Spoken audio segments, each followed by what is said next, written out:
Are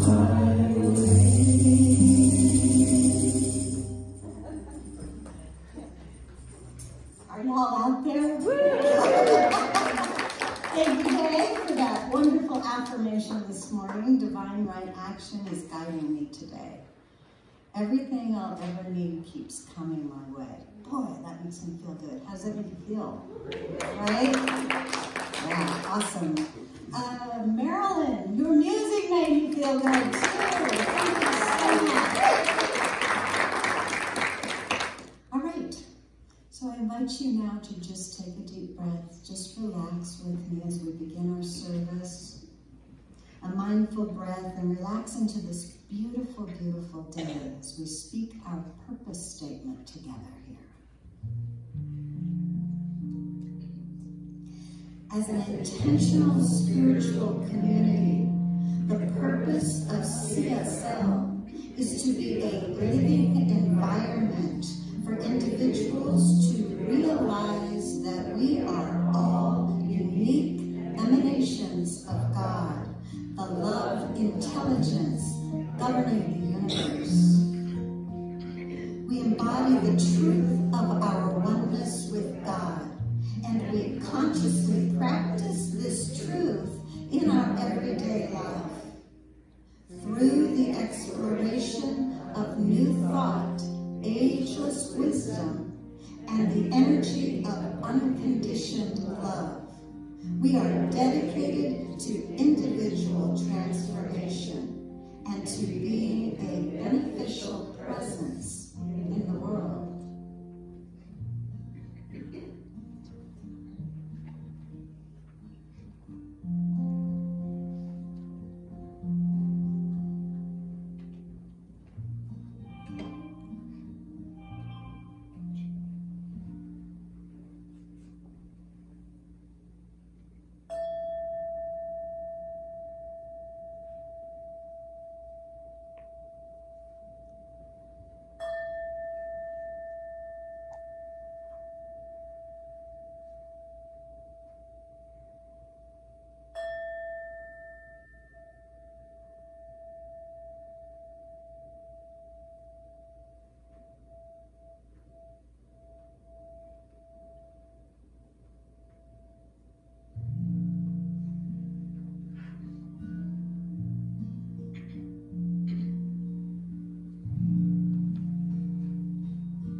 And in this quiet place, please join with me in that heart center, in that place deep within, where we become consciously aware of the essence of who we are.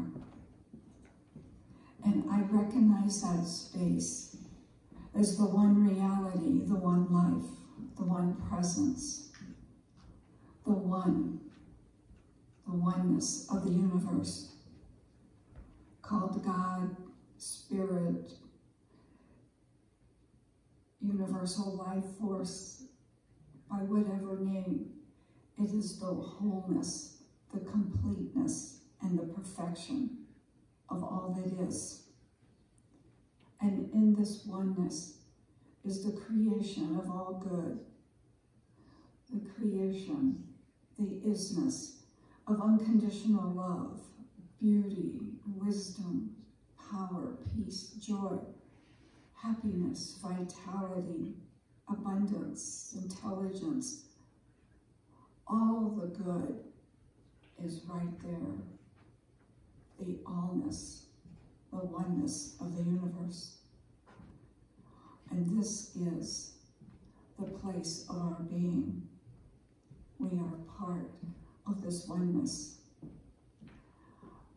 And I know that we each come into individual manifestations of this oneness with Spirit as it moves in and around and through and as us. As we breathe, it is the breath of life. And we are unified in this oneness with the one and with each other. So from this place of oneness, I speak my word, I speak this truth for each and every person, knowing that we are totally aware and conscious that we are surrounded and that we are this unconditional love and infinite wisdom, and the life of Spirit is our life. There is nothing in us that can hinder the outpouring of God's goodness in our lives. Our life situations are led into right action and right decisions through our internal intelligence and wisdoms that governs all of our affairs. I affirm that we know what to do and when to do it. And wherever we go, we see with the eyes of God, with the eyes of Spirit. We meet peace, we meet joy, we meet happiness. We see Spirit in the face of all that we know, in our friendships, in our loving relationships, in our families, and all of our harmonious interactions. We see divine opportunities to create the life we desire, to live in the abundance of this divine creativity. For it is always flowing through us as infinite possibilities for creative expression, for living the life we desire. And I turn my attention to the prayer chest, knowing that each request is already an activity in the mind of God, that it is already fulfilling itself in goodness and peace and joy, abundance, and in health. That right in the midst of the situation, there is unlimited opportunities and we are guided. Each request is guided by that internal wisdom into the highest and best solution for all. And I'm so thankful for this gathering today, so thankful for the volunteers and each individual that creates this atmosphere for our expanded awareness of the allness of who we are. This gathering is blessed, the volunteers are blessed, the music is blessed, the message is blessed, everything, even our fellowship afterwards is blessed, and the talking stick. So for this truth, I give thanks. I'm eternally grateful for the truth of our being, for knowing that this is active in our life right now. As I release these words into law, knowing they are already true, they are already so. They're manifesting right now as we speak, as we join together and declare, and so it is.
And on this glorious day, I'd like to call your attention to the prayer chest just down the stairs. If there is something that seems to be blocking your expression of good, there is some worry in your mind, something that you would like some help just knowing the truth for yourself, please put your concerns in the prayer chest, leave them here, and the practitioner will be doing affirmative prayer on your behalf this week.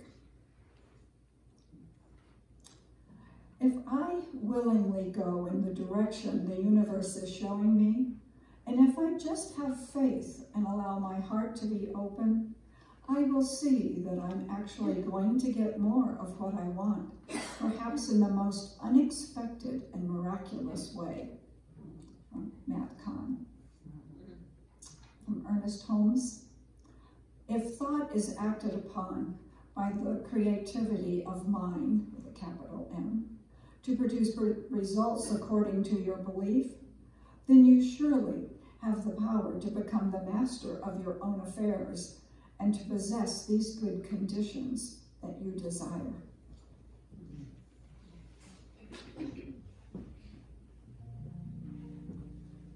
The next song today comes to us from musician friends of this center, Jan Garrett and J.D. Martin.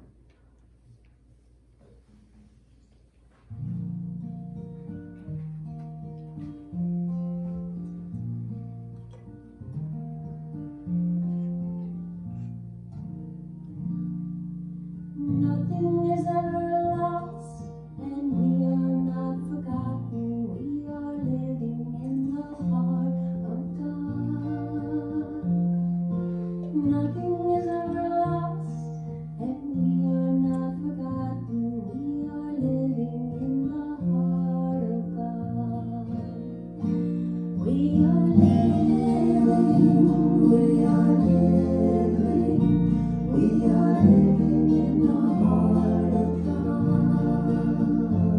We are living, we are living, we are living in the heart of God. Morning sun coming through the trees, and the green leaves shimmer in the summer breeze. Songbirds singing to the honeybees, living in the heart of God. We are living, we are living, we are living in the heart of God. We are living, we are living, we are living in the heart of God. After the dazzle of the day is done, and the moon makes love to the setting sun, the stars are twinkling one by one, living in the heart of God. We are living, we are living, we are living in the heart of God. We are living, we are living, we are living in the heart of God. Nothing's ever lost, and we are not forgotten. We are living in the heart of God. Nothing is ever lost, and we are not forgotten. We are living in the heart of God. We are living, we are living, we are living in the heart of God. We are living, we are living, we are living in the heart of God. We sleep in dreams both deep and bright, sailing through the velvet night, refreshing the soul to the spirit's delight, living in the heart of God.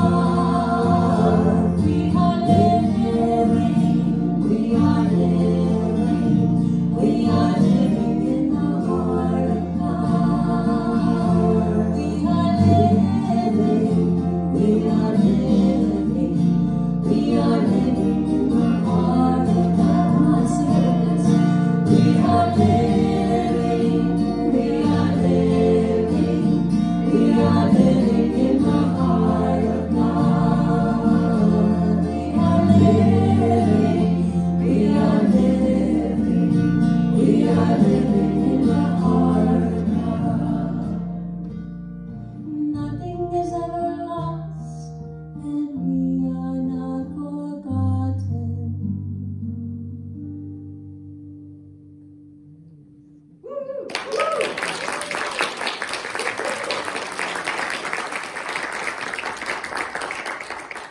Thank you so much, Tamara Hawes. That's beautiful. Okay, so I do have a video message, and we are studying the 10th principle, or the 10th law of manifestation, according to John Randolph Price out of his book, Empowerment. So we're on number 10, and the 10th principle is action.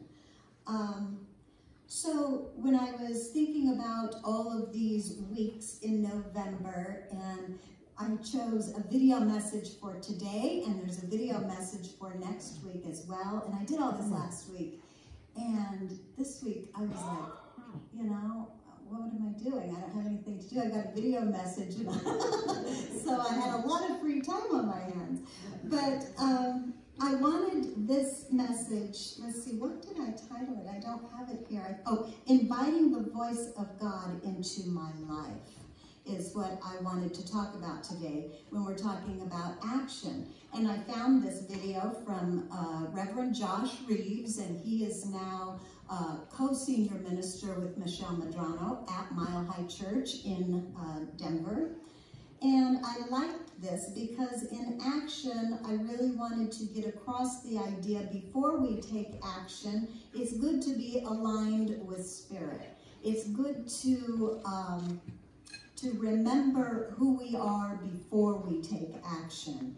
And so aligning with spirit is the focus for today, inviting the voice of God into my life. And you know, it's good to have somebody else speak once in a while. Reverend Josh, I told Roy he's going to like this because he's going to talk a little about baseball. And you're never going to hear me talk a little about baseball.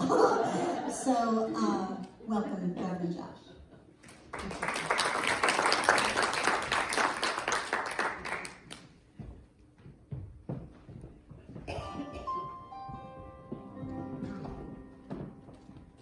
In honor of Barry today, I do want to start with a baseball story.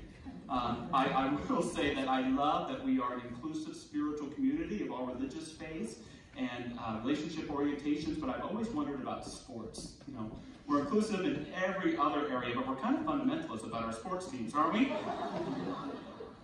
But in an act of integration, I do want to let you know that we have a Dodger fan, that's me, a Rockies fan, and a Cubs fan all on stage working in harmony together. Isn't that impressive? So thank you, Carol, and thank you, Barry. You can go now. So the story I want to tell you about is about the great Ted Williams, who played 19 seasons for the Boston Red Sox, hit over 401 years, still known as one of the greatest baseball players of all time, and known for being a little eccentric as well. And Ted was beloved by Red Sox fans, except for one brief period in 1942. This is when America was getting into World War II, and Ted got drafted, and he decided that it would probably be better for the world to watch him play baseball than go to war, so he applied for a deferment. And it was granted, and when the press got a hold of this, they let him have it. The famous Ted Williams became the infamous Ted Williams. And when he showed up for opening day that day and came up for his first at-bat, the crowd booed. You want to play around, gotta get a boo? Boo! Very good. Such nice people, though. And so he got up to bat, he heard all the boos, but Ted Williams, being Ted Williams, he took a pitch and he took it yard. He hit a home run. And the boos immediately turned into cheers. Hooray! Come on, hooray! So the Zero quickly became a hero once again, and it is important to know that Ted Williams would go on to serve in World War II and in Korea and became a decorated war veteran. Yes, and thank you to all of our amazing veterans. But what I want to tell you is something that happened after that game. There was a reporter that approached Williams and asked him, what did it feel like to have all those thousands of people cheering you at one time? To have everyone cheering for you. And Ted replied, it wasn't everyone. There were two people in left field and a guy out in right. I could hear them. I could hear them. Isn't that interesting? To have thousands and thousands of people cheering you, but to have the voices that you really hear be those of dissent. Anybody relate to that in their lives? I think there's a sermon there. I know this room may not be filled with a lot of professional athletes, but nonetheless, I think we all have an audience. We're all living this thing called life, playing the game of life, and there's always people watching us. And I hope for you that your crowd is filled with cheerleaders, with supporters and people who want you to do well and love you whether you strike out or hit a home run. But sometimes there's those two people out in left and that guy out in right? And it's important to ask ourselves, what voices do I listen most to? Do I listen to those voices of cheering and support, or do I give in to the naysayers? And my message to you today is that there's really only one voice in the crowd that's worth listening to. It can be caught out by a chorus of voices, but it's the voice of your own soul. The voice of your own becoming, a divine voice. And I would argue for all the voices, moment by moment, there's only really one voice that we can hear at any given time. And the greatest gift you can give yourself and your life is to listen to the truest one, the one that speaks most to your heart and speaks most to who you want to be. Our founder, Ernest Holmes, was a great articulator of this divine voice, and I love something he said. He said, "The greatest gift life could have made to you is yourself. You are a spontaneous, self-choosing center in life, in the great dream of being, the great joy of becoming, the certainty of eternal expansion. You could not ask for more, and more could not have been given." Do you believe that? You know, I believe those words, but to be honest with you, I wish I knew them a little better. I wish that I could really hear and embody those words at a deeper level. I wish I could really hear and embrace them in my bones and in the beating of my heart. Because it's so easy for me to not hear the divine voice, but to get into the critical voice, whether it be someone else's or my own. I have to really ask myself, am I listening to the voice that tells me that I'm a divine child of God, or to the voice that tells me that my butt looks big in these pants? Someone after first service said, "I didn't know that guys worried about their butts." Yes, we do. We want to have very fine. Do I listen to the voice that tells me that I'm a beautiful expression of life, or the one that tells me my hair looks different? What is different supposed to mean? Or that yellow is a very interesting color on you? Do I listen to the voice that tells me that I'm enough, that I can be what I set my mind to? Or do I listen to the one that berates me, that tells me I'm not enough? Do I give in and surrender to that voice that tells me about a lesser version of myself that could be no further from the truth of who I am? How many of us have lived a false life or become a false self because we've given in to the naysaying or the pitiful outlook of others? We deserve to hear that more divine voice, to live in accordance with it. But it's not just listening to criticism when we give into that critic's voice. What happens is we build powerful narratives for our lives. Negative stories that can keep us for years, decades, and unfortunately sometimes our whole life from living the real life that is waiting for us when we hear and respond to that true voice. I once had a woman see me for some counseling named Crystal. And at first I thought she had a problem she wanted to talk about, but really what she wanted to do was to tell me her core belief about her story and to see if I would believe it. And her core story was, God did not mean for me to be loved. God did not mean for me to be loved. Sounds ridiculous, right? But boy, did she have a lot of evidence for her story. You ever notice that sometimes? People with those hard luck stories, they have a lot of evidence for keeping them. She shared with me that her mom would be abusive. She would get drunk sometimes and she'd say things to her like, "You were supposed to be a boy, not a girl. And the reason you're so homely is because you were supposed to be a boy." So there's the ingraining of that story. God did not mean for me to be loved.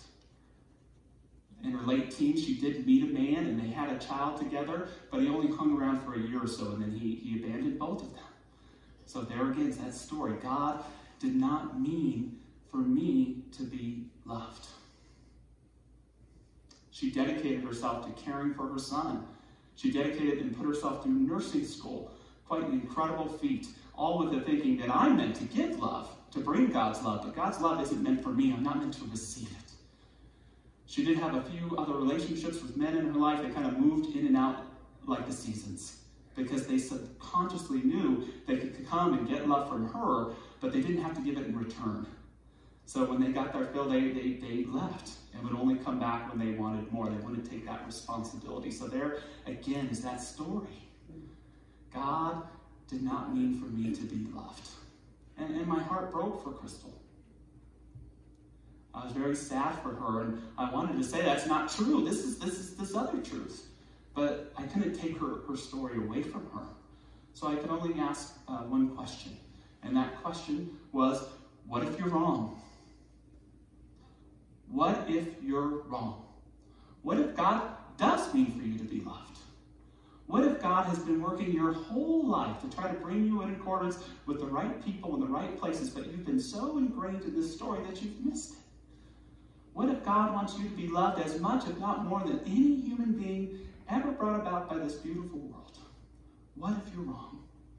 Crystal is only in her early 40s. She still had time for meaningful love in her life. What if you're wrong? Do any of us have a story like that? A story that I'm too old to do this. I'm not courageous enough to try that. I'm not lovable enough to ask this person out. It's impossible to find meaningful love in my life. And I have one question for you. What if you're wrong? What if you're wrong? Maybe the problem is simply that you're listening to the wrong voices. Maybe the problem is that you've given in to the critics and those negative viewpoints that perhaps you even now give your own voice to in your head, as opposed to really opening your heart, listening beyond the surface criticisms to get to that deeper truth, that deeper understanding, that deeper voice that can tell us who we are and who we are meant to be and why we are in this world at this time and what we are to achieve. I love a definition of purpose that the great Frederick Buechner gave, Christian minister and author. He said, "The place God calls you to is the place where your deep gladness and the world's deep hunger meet." Isn't that good? Simple yet profound. The place God calls you to is the place where your deep gladness and the world's deep hunger meet. He goes on to explain, by and large, a good rule for finding out is this: the kind of work God usually calls you to is the kind of work, A, that you need most to do, and B, that the world needs to have done. If you really get a kick out of your work, you've presumably met requirement A, but if your work is writing deodorant commercials, the chances are you've missed requirement B. On the other hand, if your work is being a doctor in a leper colony, you have probably met requirement B, but if most of the time you're bored and depressed by it, the chances are you have not only bypassed A, but probably aren't helping your patients much either. But for me, in order to find that deep gladness, in order to discover the world's hunger, you've got to listen. You've got to listen. For many of us, that deep gladness has been buried by so many offhanded comments, by giving into those critical points of view, by those voices in the crowd that are ultimately meaningless, and in forgetting that deep gladness, this beautiful world that has produced us and brought us forth because we have something that it needs. Its hunger has also been ignored, and we've missed it in our lives. We've got to listen better. To be honest with you, I've always struggled with those critical voices. Maybe another minister can come up one day and tell you how to get rid of all of those voices. But let me tell you, I remember every bad thing anyone's ever said to me. It's like it's right there. I can experience it while it's happening. And it's so easy to listen and get caught up in. And I've gotten lost in that voice at times. Even as a minister, sometimes I've given a sermon and been at the door, and 99 people come by and say, "Wonderful job, very inspiring sermon," and then one will make a comment about, like, my socks or something. And I'll go home and I'll shut out all of that cheering, all of that good, and procrastinate about the person that told me about my socks that didn't look good, or whatever it may be. Do you ever do that in your life? So much support, so much love coming your way, and yet we stop listening to give someone else attention. I know I'm not the only one that does this, because it seems like we live in a society more and more where we put critics in charge of everything. Sometimes it's not the most skilled or prepared people, but the ones that scream the loudest or complain the most. We've got to get back to listening to that true voice. And I have 2 rules for receiving criticism, because I want to point out that not all critics are bad. Some criticism can be good. Maybe my behind really does look too big in these pants. You know, maybe my sermon could use a little bit of work. But to receive criticism from people, I have 2 rules. The first is it safe? Do they say, hey Josh, can I talk to you about something when you have a minute? That's wonderful. You know, if they yell it through a megaphone in a giant crowd, nuh-uh. If they just put it on my Facebook wall, nuh-uh. So I try to say no to that criticism. I'm just not going to listen. The other rule is, are they telling me the criticism with my highest good in mind? Because a lot of people, they criticize you, and it has nothing to do with you. It has everything to do with them pushing you down so that they can lift themselves up. So do they have an understanding of my highest good? If those 2 rules aren't met, I do my best to ignore that criticism. Now, I know it's hard when it's someone who's really close to you or someone that you love, but recognize that our religion teaches to love everybody, but it doesn't say that we can't choose to love them from a distance. You know, I think I can love you much more outside of this relationship than in it. But create those safe boundaries so that we can get feedback. And ask yourself, in life, am I a cheerleader or am I a naysayer? Am I here to uplift everyone in this world, or to put them down in order to lift up my point of view, my idea of being right? You know, any of us can fall into that critical place. And to show that, I want to tell a story about Fred Rogers, Mr. Rogers, because he's the nicest guy in the world. And he tells a story about falling into being a critic. And Rogers was a minister, and he went to church one day, and he sat down and started listening to the sermon, and he thought to himself, this is the most awful sermon I've ever heard in my entire life. It's the most awful Mr. Rogers impression you've ever heard in your life, too, I'm sure. Yeah, he's reading from his notes, doesn't seem to have his stuff together, keeps referring to his behind and telling baseball stories. Oh, no, wrong sermon. But he's thinking, this is terrible. And the minister finishes, sits down, the music starts playing, and there's a woman sitting next to Rogers, and she turns to him, and she's beaming, and she puts her hands together, and she says, he said just what I needed to hear. Don't you love that? That's the #1 rule of ministry, is only talk to one person and hope everyone thinks it's them. You know. But Roger's realization in that moment was that the woman was better than he was in that moment. He was coming down, trying to lift himself up, criticizing others. And here she was there having experience that her heart wanted to have, uplifting everyone around her. I'm not saying don't have a critical viewpoint, but make sure you're responding with love. Make sure you're responding with joy. Make sure you're responding with the truth of who you are. And if you don't know what that truth is, listen. Listen for it. The next time you're in a stressful moment, the next time you're facing a challenge, the next time it feels like your heart might just drop out of your body at any given moment because it's been beat up so much, ask yourself, what voice am I listening to? Who is speaking for me? Because that's who's driving my life. And I don't know about you, but I don't want some jerk running my life. I want a divine presence running my life. I want to open my heart to hear that only real voice in the crowd there ever is, if I can sift through all the noise, the cheers or the boos, and remember that I am born of a divine voice. I am born of the divine word spoken into existence. And if I can listen to it and live in harmony with it, I can do anything. That's how powerful that one voice is. It can sound like so many different voices. It can sound like everyone who's ever loved you and encouraged you. But it is a divine and sacred voice. One more baseball story, if you don't mind.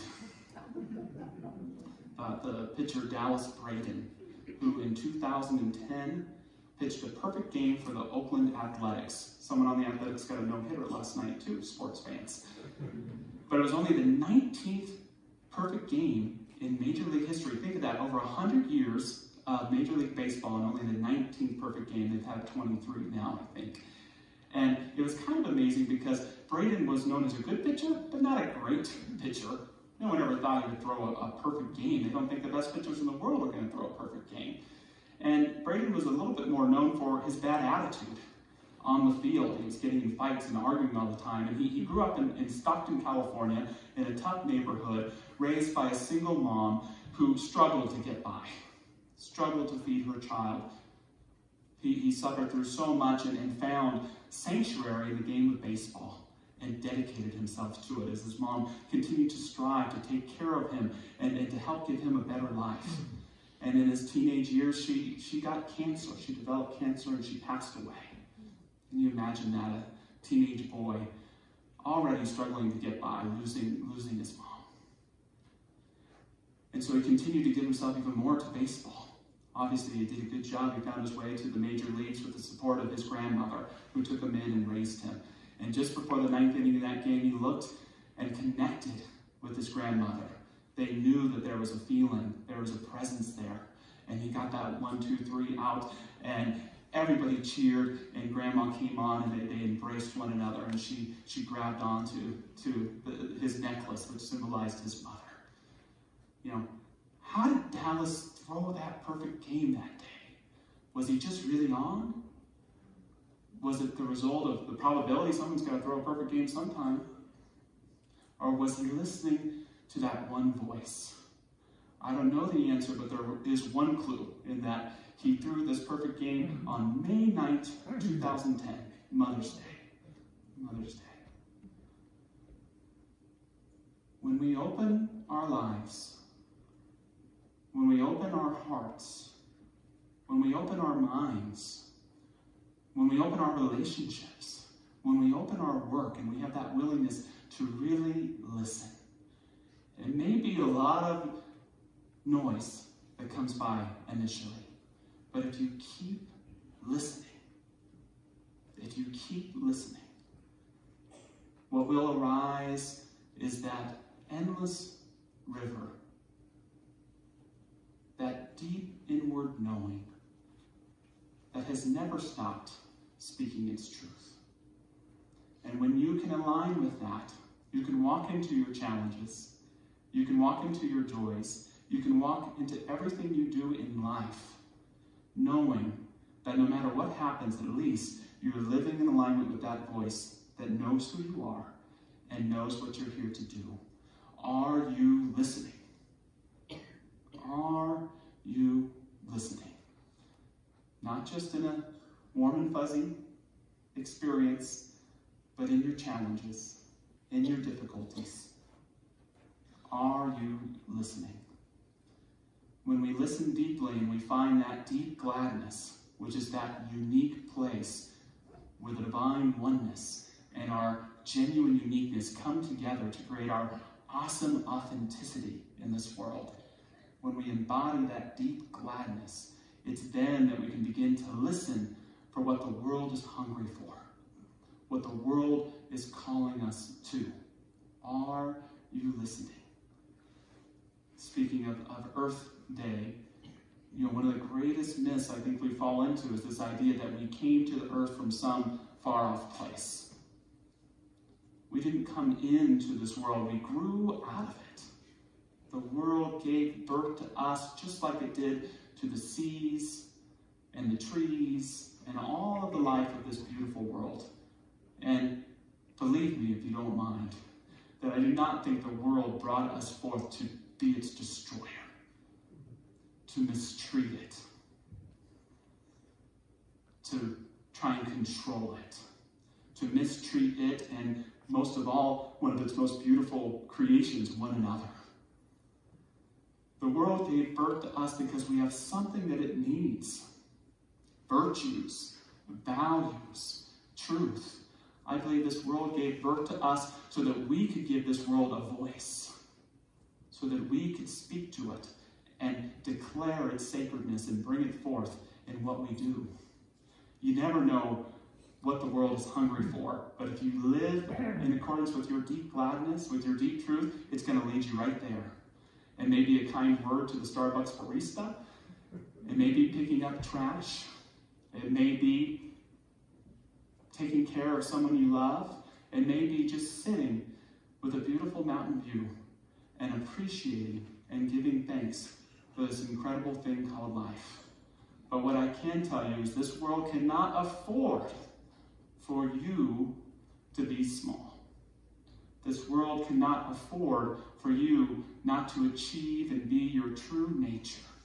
Do not allow yourself to stay still and stagnate in the critical voices that were never your own to begin with.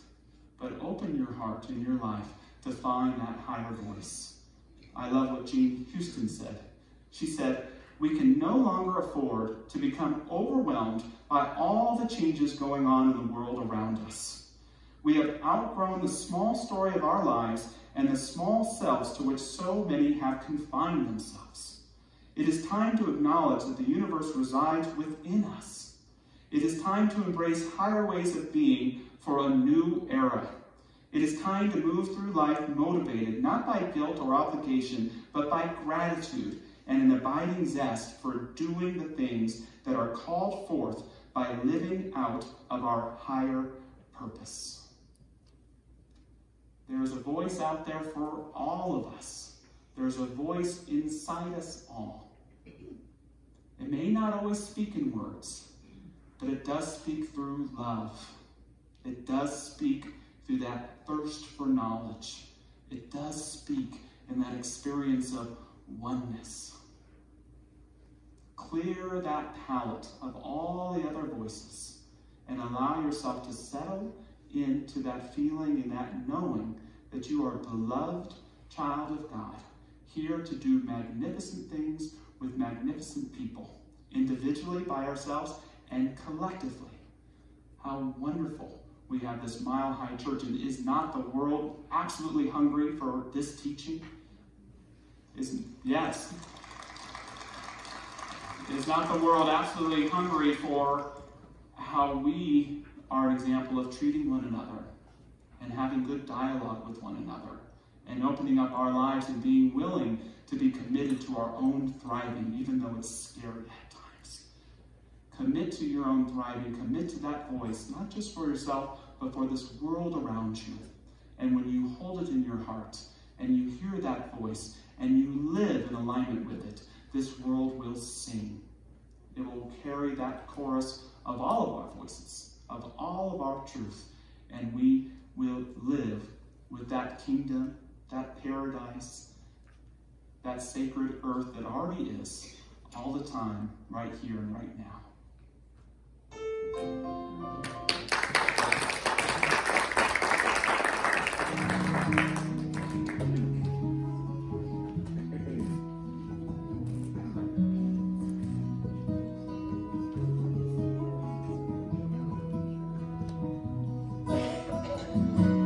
God, you are every mountain.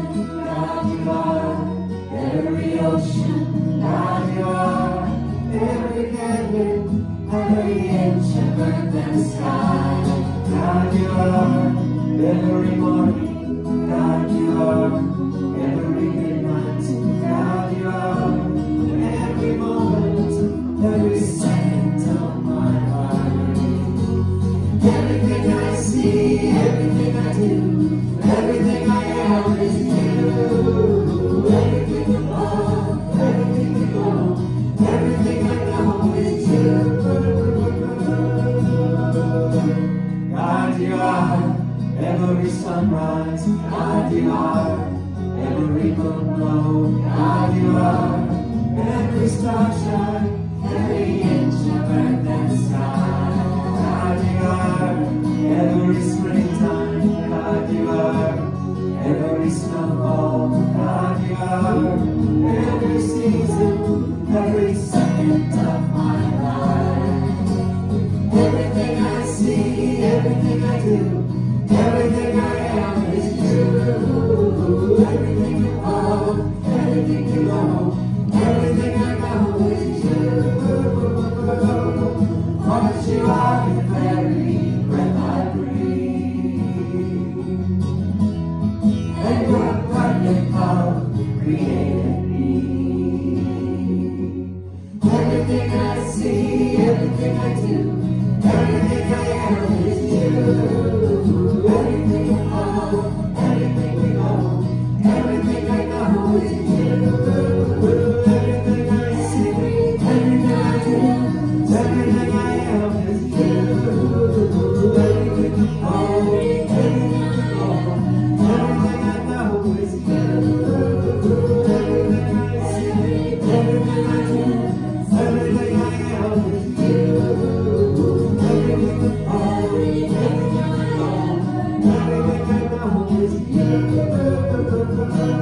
ushers come forward. This is our time to consciously participate in the law of circulation as a spiritual practice. So if you'll take your gift in your hand and know that with this gift, I gladly receive the abundance from the oneness and gladly circulate, knowing that in the circulation, that only good arises from myself and everyone. And our affirmation, I gratefully accept the allness of my good. I have a vision dancing through my bones. I have a passion burning in my heart. I know truth resting in my soul. Use me, Spirit, use me. Use me, Spirit, use me. I have a vision dancing through my bones. I feel passion burning in my heart. I know truth resting in my soul. Use me, Spirit, use me. Use me, Spirit, use me.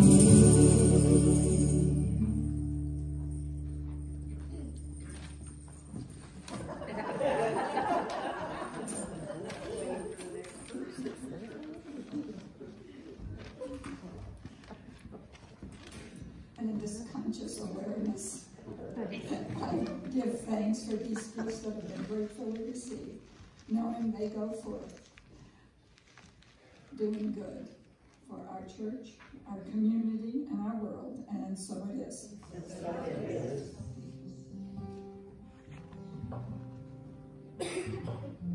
Sorry, at least my phone moved down.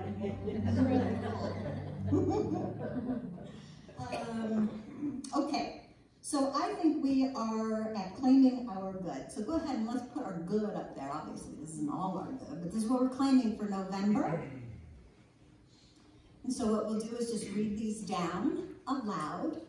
And if you can get up some kind of great vibration within your being that these things are true in your life, that's where we want to be. That's listening to that center space, that inner being that Reverend Josh talked about. How about seeing Reverend Josh again?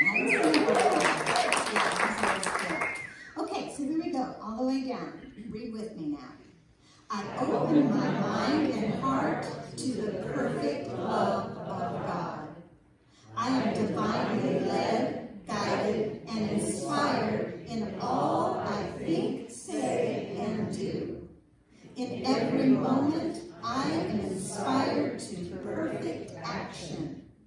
In every moment, I know exactly what to do and how to do it, and so it is. I'm in the right place at the right time. I am just where I'm supposed to be. I'm in the right place at the right time. I am just where I'm supposed to be. I'm in the right place